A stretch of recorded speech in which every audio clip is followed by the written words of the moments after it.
name of the Father, and of the Son, and of the Holy Spirit. Amen. This morning is on the Gospel reading. Today is the feast of St. Matthew. It's the festival day of St. Matthew. And this is the day, it's not in the regular calendar, it happens to fall on the day. This is the day that we remember the one that Jesus himself called to be a disciple, to be an apostle. We remember some of those details about his life. But most importantly, we remember what Christ has done through St. Matthew, the giving of the gospel, an eyewitness to his ministry, those sorts of things. But also what Christ has done himself for St. Matthew and for all of us. That is, St. Matthew is a person redeemed by Christ, one for whom Christ lived, one for whom Christ died, and certainly rose from the grave. And because of what Christ has done for Matthew, Matthew has the forgiveness of sins. Matthew has life. Matthew has salvation. St. Matthew is with God himself in heaven. And Jesus has done those same things for you. You don't have to be an evangelist. You don't have to be an apostle. You don't have to be anything other than a sinner confessing your sins and looking to Christ alone. And there you have, looking to Christ, trusting in Christ, what he desires to give you, what he in fact has given you. Life and salvation in his blood. Life and salvation for you forevermore because of the love of God shown to us in Jesus. So in this particular reading, it's essentially autobiographical. Matthew's talking about himself. He's talking about the nature of his calling. And this is really the most information that we have about Matthew in particular. We know he is a tax collector. We know, even from the reading, that he becomes a disciple. We know in the end, he's one of those apostles. He's one of the 11 or one of the 12. That's for sure, although we don't read the name. And then what we also know about Matthew, that's not recorded for us in the scriptures, is that Matthew is a martyr. So the reason for the red, this is the color of the martyrs. The history that we have, the best history that we have, even history outside of the Bible and found in other kinds of historical sources, what they tell us is that Matthew was a preacher in Judea. Matthew was a preacher in a place, maybe even Ethiopia. And that's the place where he gave his life. That's the place where his life came to an end. He was a martyr. And when we say a martyr, what we mean is a person who gives all of themselves for the sake of the gospel. A person who gives of themselves, all of themselves, even their very life, for the sake of the gospel, but really for the sake of the ones who are hearing. Because they need to hear, they need to know, they need to be called to repentance. They need to know about the Christ who lived and died for them and has forgiven them.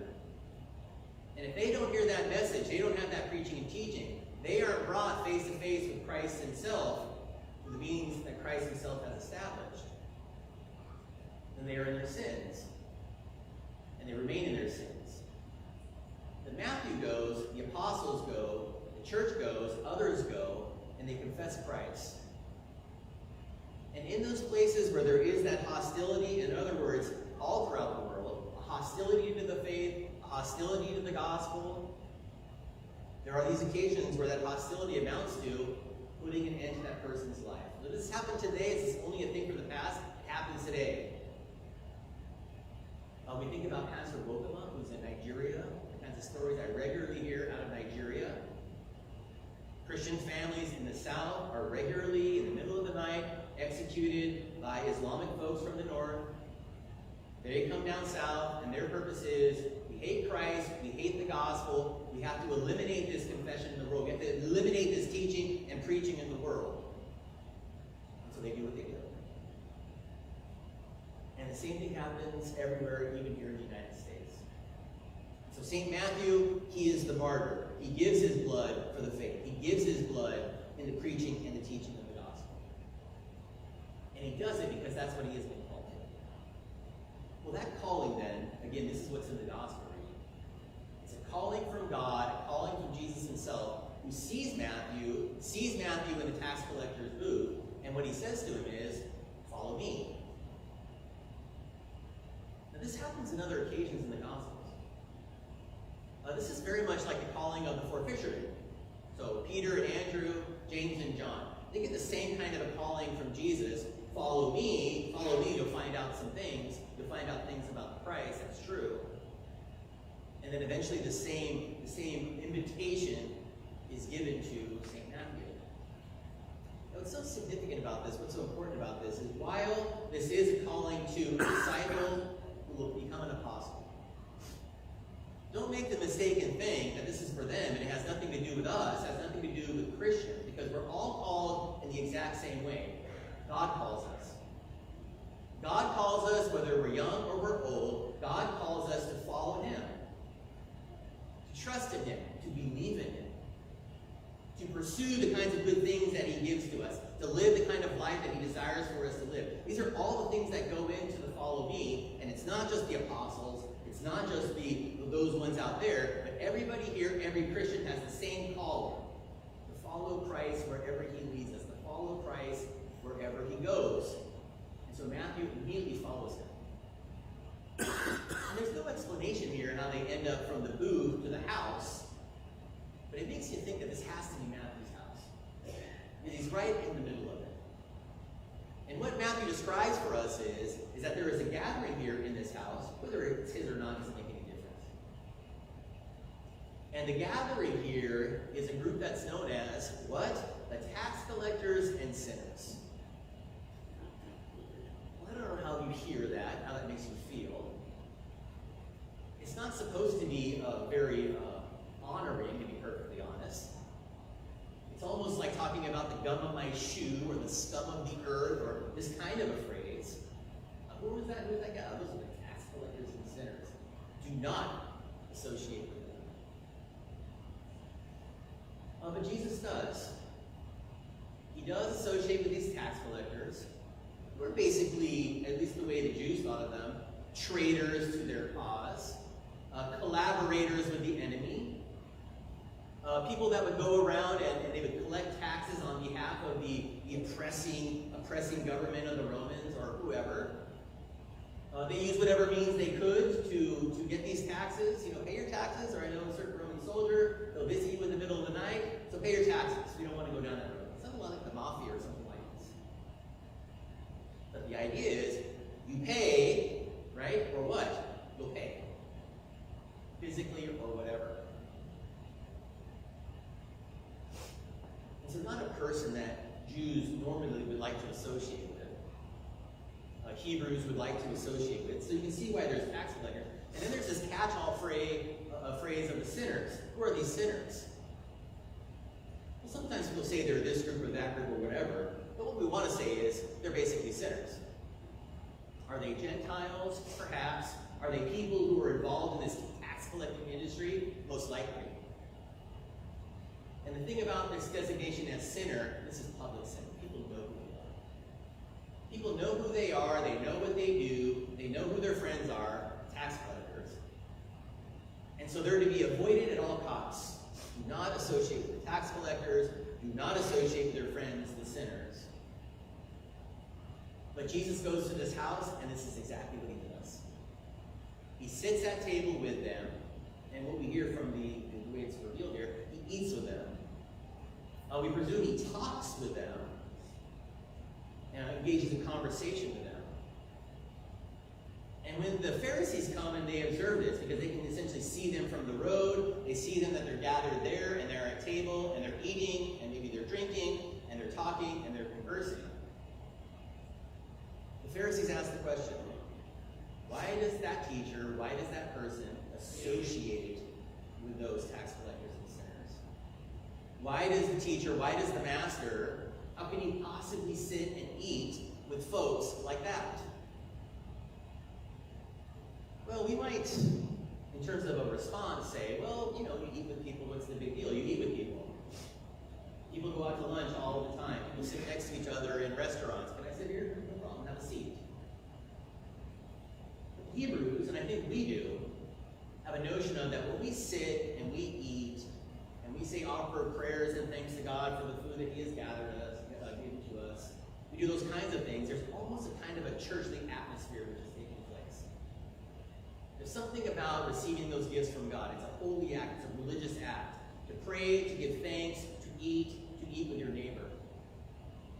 And so the point of the Pharisees, and we might say this is actually a pretty good point, is why would Jesus go and sit with those kinds of folks? Why would he break bread? And why would he eat and drink and converse and hang out with people who are clearly manifest sinners? Well, this is the question that's given, presumably to Matthew, by the way. And in turn, Matthew is the one who shares this with Jesus. So Jesus hears it. And what Jesus does is Jesus then begins to give an answer, gives an answer, that gives an explanation of how a teacher, holy and righteous God in the flesh, could sit at table with sinners, tax collectors, people who we might say reject God, and specifically reject the God who has come to us in Christ. How could he possibly do things like this? And so he gives an answer. In fact, he gives a couple of answers here to make us think about the situation, make us think and come to an understanding, a resolution of why this is the case. And the first thing he talks about is people who are sick. People who are sick are the ones who require a physician.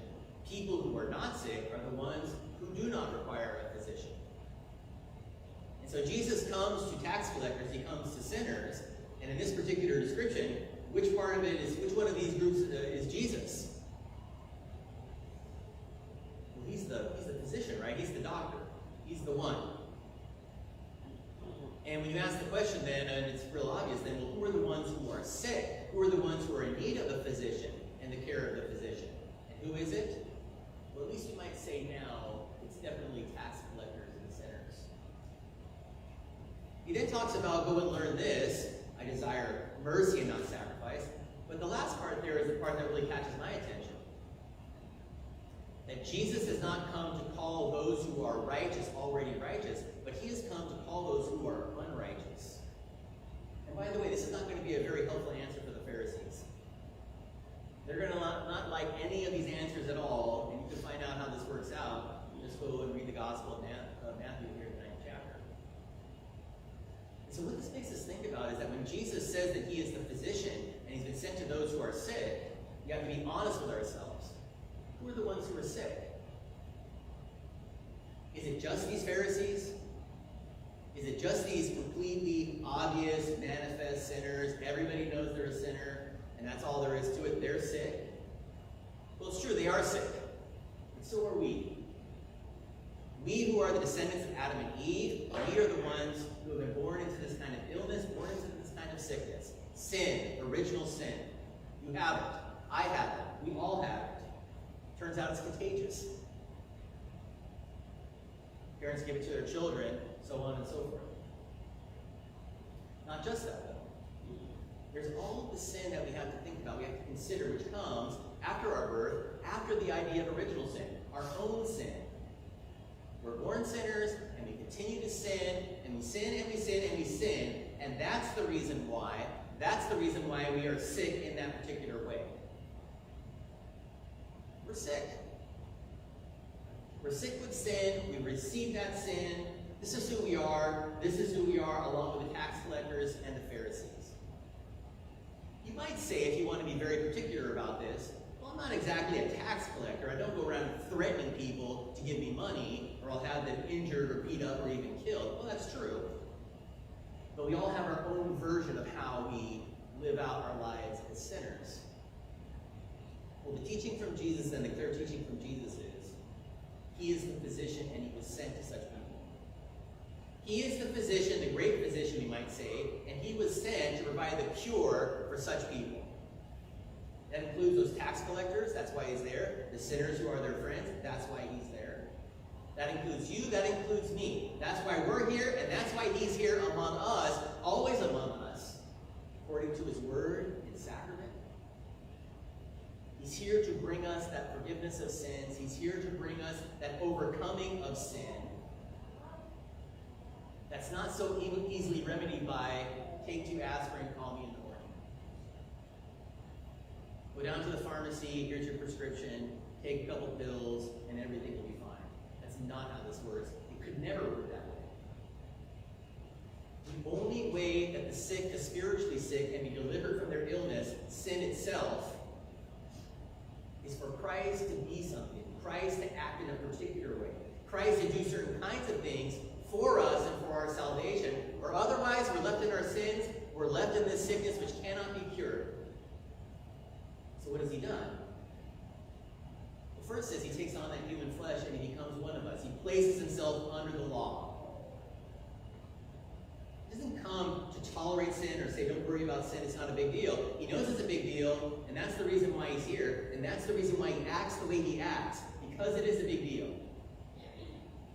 So his life under the law, his preaching and teaching, but in particular, his suffering and his dying. This is the thing that is given to us, which actually takes away our sin. This is the thing that is accomplished for us that takes away the sins of the world. And the way you receive that cross, you receive that blood, you receive that benefit of Christ himself, is by way of things like the Word. You're called to repentance. It helps you to understand why you need the gospel. I'm a sinner, I need forgiveness. Christ tells you your sins are forgiven because of what he has done for you. Baptism essentially works this way as well. Baptism is about taking the benefits and the fruits of the cross and granting them to you, granting them even to young people who don't actually hear and understand words so well. But their needs are the same. Make no mistake about that. The needs of the young are the same as the old, the same as those as everybody in between. We're sinners and we need the forgiveness of sins. And so God provides that forgiveness in Christ. He provides that life, that death that overcomes sin. And then he grants you that forgiveness in this preaching and teaching, in the hearing of the word, in holy baptism. And the comfort that you have, the comfort that you derive from that, the benefit, the truth that you derive from that, your identity, who you are.